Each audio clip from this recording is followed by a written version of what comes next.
The Scum Villain's Self-Saving System, Chapter 49, True Disposition. Audio source, wuxia-world-audiobook.com.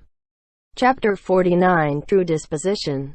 Xiāng Tóngxiù had always kept himself at a respectful distance when it came to the tussles and catfights between the female characters.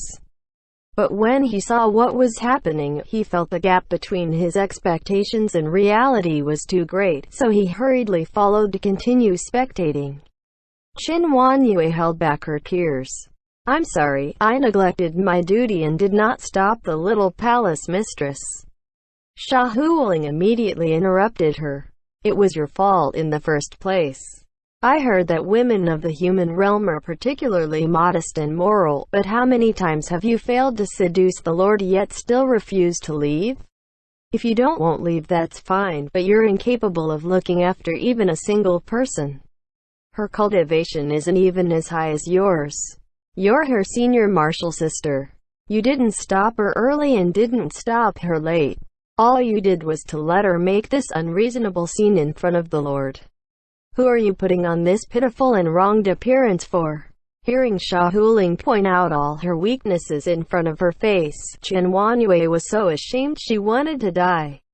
Back in the original novel, Xia Huling held an extreme hatred for Qin Huanyue and always found ways to quarrel with her. It seemed that although the two had not entered the harem together this time, their relationship had not improved by the slightest. Xia Huling turned away and changed the expression on her face, now looking at the little palace mistress with a face full of smiles. The little palace mistress has been living a life of luxury all these years just like before. Aside from being occasionally grounded, it seems you have never suffered any mistreatment, right? Why are you now so aggrieved?" The little palace mistress ferociously replied. "And what the hell are you? A seductive wild fox of a demon who came from who knows where, actually daring to talk to me like this in the Huanhua Palace? What's the difference between how he treats me and how he'd raise a pig?" Xia Huling stuck out her lip. "Then why doesn't the little palace mistress tell us, besides eating and sleeping like the animal you mentioned, what else can you do?" Qin Huanyue wept. "Little palace mistress, let's hurry and leave. Everything has long since changed." The little palace mistress became completely hysterical. "Why should I leave? This is my Huanhua Palace, mine. All of you, get lost. Everything's reversed from how it should be." The scene was one of utter turmoil and warfare. Xiāng Tóngxiù had discovered an incredibly shocking fact. He used his fingers to carefully calculate. Xia Huling, not received as a wife but as a subordinate instead. Slaving away, working herself to death with all the overtime. Her salary and working conditions were also inhumane. The boss's attitude suggests that he does not want to engage in office romance times. Lu Mingyan, even the love token sword tassels were not exchange times. Ning Yingyang, after puberty, no longer shows the same passionate love for the male protagonist like she did when she was young and ignorant. Lovesick brain seems to have been cured times. Little palace mistress, a grieved woman confined at home, even said herself that Luo Bing only treats her like a pig to raise times.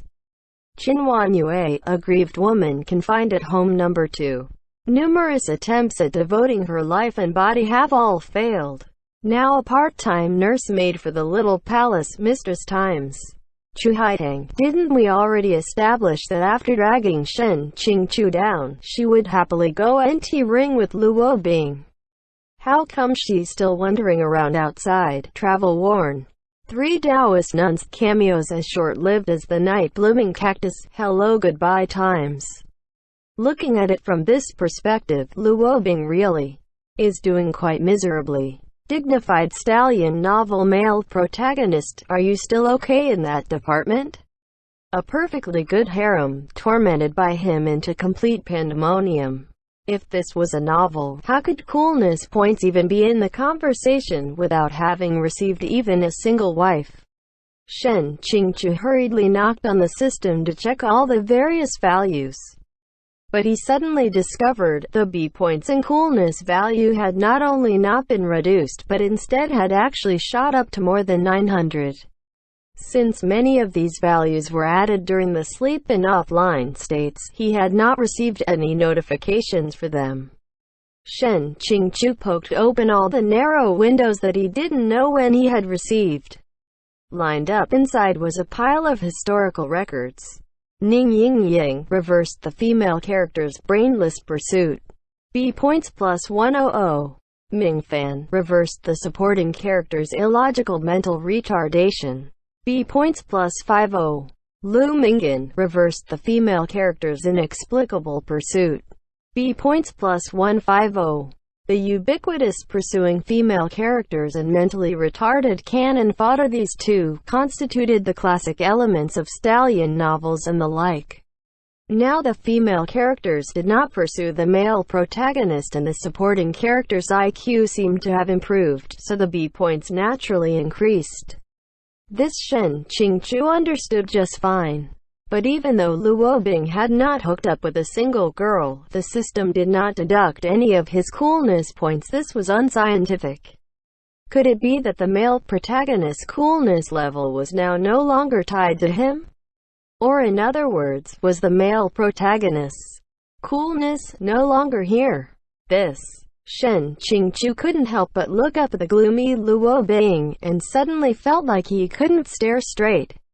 Oh no, could it be that he has committed a sin by raising a perfectly good stallion novel protagonist into an asexual? With a complicated mood, Shen Qingqiu closed the window. He suddenly realized his location wasn't quite right. He had clearly just been curiously looking in the Huanhua Palace. How did he unknowingly walk into a bamboo forest? And no matter how he looked at it, it was a quite familiar bamboo forest. The bamboo forest rustled in the gentle serene wind. Shen Qingqiu did not have any doubt. Even if he could see only a small corner of this place, he would be able to tell where this was. Kangchang Mountain, Qingqing Peak. This place where he had lived in for so long. How could he be unfamiliar with it? System, your current location, Lu Wobing's dreamscape. When Lu Wobing's consciousness was unstable and wildly fluctuating, bystanders would often be affected. They would be sucked into this dreamscape as immense as a deep-sea whirlpool. In other words, they would get screwed by falling into his immeasurably vast brain hole. 1. See the beginning of the original Dream Demon encounter transcript for details. Shen Qingqiu had previously walked with Lu Wobing through the Dream Demon encounter. This was the so-called acquired taste. 2. It was the same as how, after connecting to a Wi-Fi network once, you don't need to enter the password again when connecting the second time. Shen Qingqiu quickly touched his face and found he had been restored to his original appearance in the dreamscape. His face was no longer bearded, leaving him with no sense of security at all. He was just about to look for a place to hide and wait for Lu Wobing to wake on his own when some disciples came walking along the road in 2s and 3s. Shen Qingqiu froze in place, and even forget where he had been going to hide. Even though these passers-by disciples had slightly wooden and slow expressions, they really did have noses and eyes, their facial features complete. Many of them Shen Qingqiu could even name. Even Dream Demon had no way to support such a huge enchantment, while also ensuring the facial features of the creatures inside. Yet Lu Wobing was actually already able to do so and had even shaped their features in such refined detail. Even though he had long since known that Lu Wobing had the talent to cover the heavens and earth, Shen Qingqiu couldn't help but let out a sigh of awe. Outside of the small bamboo forest was the Qingjing bamboo house. Spring water flowed between the staggered bamboo eaves, reflecting the sunlight into 7 colors, jingling peacefully and orderly.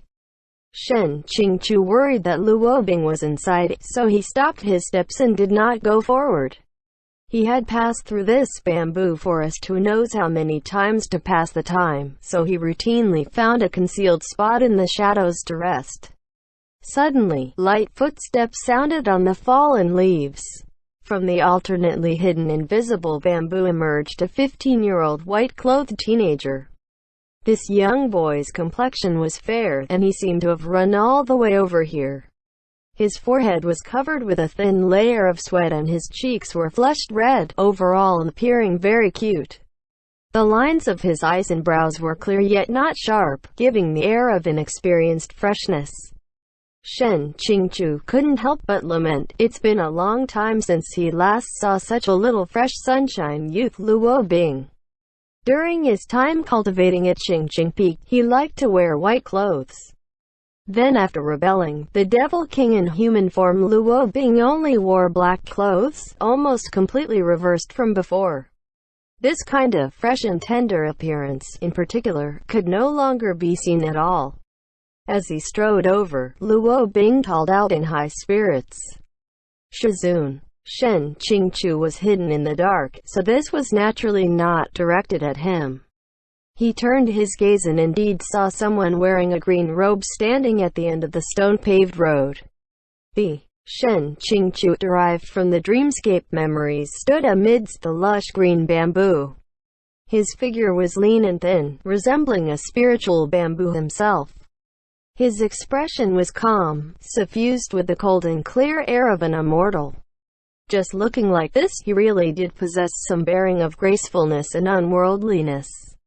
As a bystander, the current Shen Qingqiu tried to nitpick himself and still could not help but be convinced. This acting cool had actually acted all the way to this level, it was truly too tasteful. In the meantime, Luo Bing was truly worthy of being Dream Demon's direct heir, to be able to restore every detail to such perfection.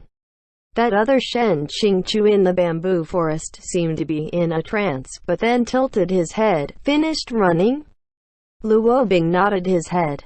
10 laps. All finished. Shen Qingqiu finally remembered what event this was. The 10 laps mentioned by Luo Bing referred to running 10 laps around the fence boundary of Qingqing Peak. Shen Qingqiu had personally given him this task. This wasn't because he had the sick sense of humor to punish the great male protagonist, but because he couldn't take it anymore. Ever since he took over Luo Bing's education, he had mulled it over. As the teacher figure, Shen Qingqiu had to somehow teach something real so that when the two of them had their falling out, he could at least bring up the phrase. Affection between teacher and apprentice, grace for bequeathing teachings without first blushing from shame. According to the general teaching outline, the first step was to correct Luo Bing's messy walking position and body technique. As for the results of these teachings, they were mentioned earlier. The biggest achievement was that Luo Bing rammed into his arms for half a month. Shen Qingqiu said, "Again, if you don't get it right this time, it won't be just 10 laps." Luo Bing obediently tried again. As a result, this time Luo Bing did not ram into him. Instead, with a slip of his feet, he directly hugged Shen Qingqiu's waist. Shen Qingqiu. Luo Bing bashfully said, "Shizun, this disciple is useless. After running 10 laps, my feet are too soft." Shen Qingqiu sighed. Luo Bing self-consciously said, "This disciple knows." 20 laps. Shen Qingqiu said, "What do you mean, more laps? Go back to your room and rest." Quote, he didn't have any hobby of child abuse. At that time he had truly given up on himself, doing whatever he felt like doing. He's not gonna teach anymore. He didn't get any sense of accomplishment at all. He's throwing away the textbooks. Luo Bing totally did not feel he was being avoided, and even became elated. "Thank you, Shizun. This disciple will definitely make up the 20 laps tomorrow. What do you want to eat tonight?" On the side, Shen Qingqiu rubbed his forehead. Luo Bing back then was really too silly, sweet, and naive. Enduring labor, resentment, beatings, scoldings, getting taken advantage of, getting kicked, and getting sentenced to making food. Cough cough. Of course, Shen Qingqiu had not done most of these things. He watched this artificial master-apprentice pair leave, one tall and one short, the two of them still chatting. Shen Qingqiu then left his hiding place and began to wonder, In the dreamscape enchantment that Luo Bing created for himself, he would certainly only choose memories he felt were the most beautiful. WuxiaWorldAudio.com. If the memories of Qing Jingpi could occupy a place here, they should be related to Ning Ying Yang. Why would there be this section? Dreamscapes were the most direct reflection of the truest side of a person's heart, and would not have any false disguises. A thought was spontaneously born in Shen Qingzhou's mind, one that he had never considered before. Thinking like this seemed a little vain, but probably, perhaps, just maybe, this section of master-disciple affection was placed a bit higher in Luo Bing's heart than Shen Qingzhou had imagined.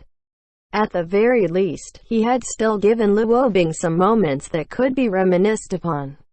Those times weren't so bad as to be completely ignored out of disgust.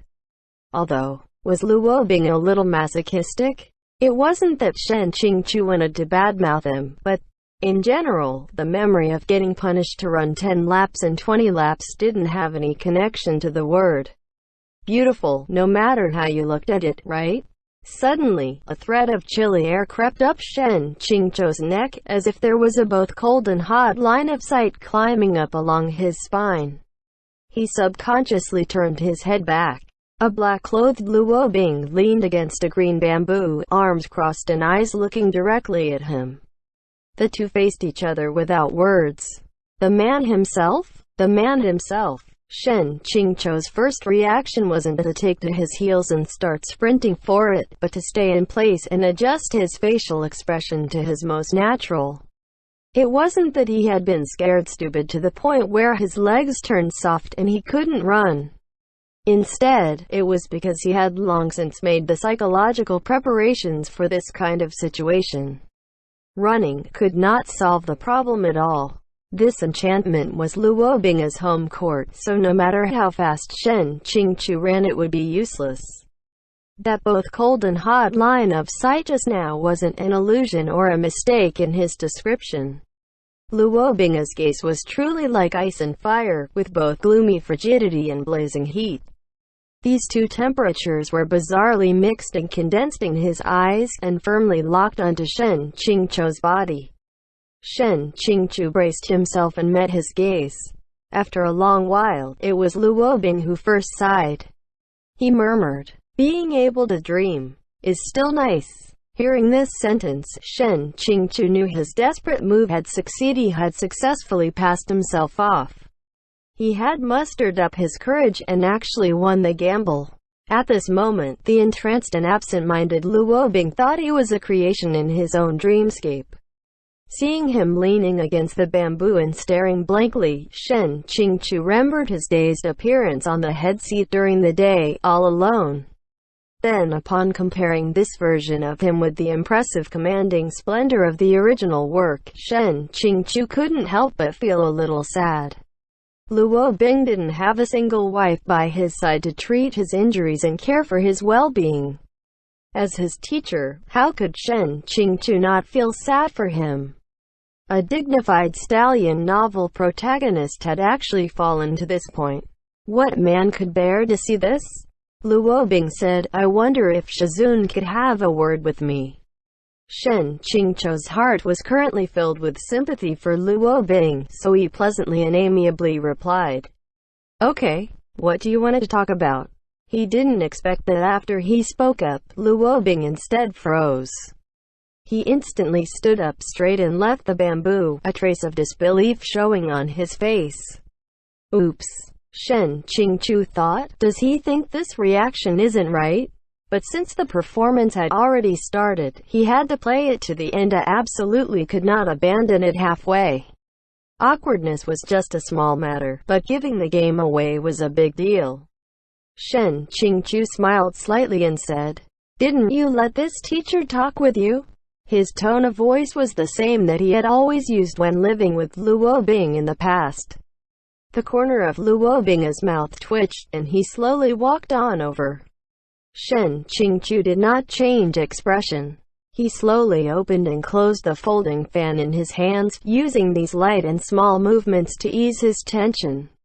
After remaining silent for a while, Luo Bing spoke up.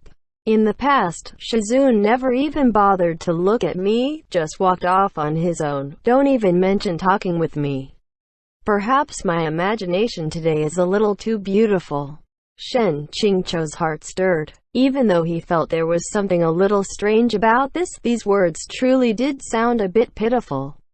Could it be that Luo Bing had always previously imagined Shen Qingqiu as treating him with this aloof, elegant, and noble indifference? He probably does actually have some masochistic tendencies. As Shen Qingqiu was thinking this, in his distraction his hand subconsciously moved on its own, systematically patting Luo Bing's head. He had performed this action countless times before. People always said you shouldn't touch the head of a man or the waist of a woman, but on the contrary, this action being forbidden made one even more tempted. Shen Qingqiu especially loved to pat people's heads, but regrettably, as an adult, he couldn't act so impolitely and hadn't had anyone willing to let him touch. Fortunately, Luo Bing previously did not mind having Shen Qingqiu's hand placed on his head at all. Shen Qingqiu had patted him when bored to the point where he'd actually made a habit out of it, and he did the same action now. He had barely patted twice when all of a sudden, Luo Bing raised his arm, his left hand gripping Shen Qingqiu's left wrist. Shen Qingqiu's expression solidified as he thought, "Isn't this a bit too close?" Immediately afterward, his right wrist was also firmly grasped.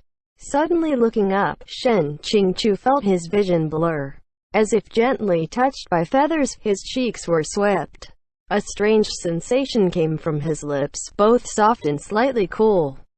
His eyes opened wide, meeting Luo Bing's dark pupils. His throat bobbed with difficulty. He wanted to speak but had no way to open his mouth, because his mouth was bitten. Luo Bing closed his eyes, his long black eyelashes casting curved shadows on his cheeks. He looked very well behaved, but his mouth and hands were the exact opposite.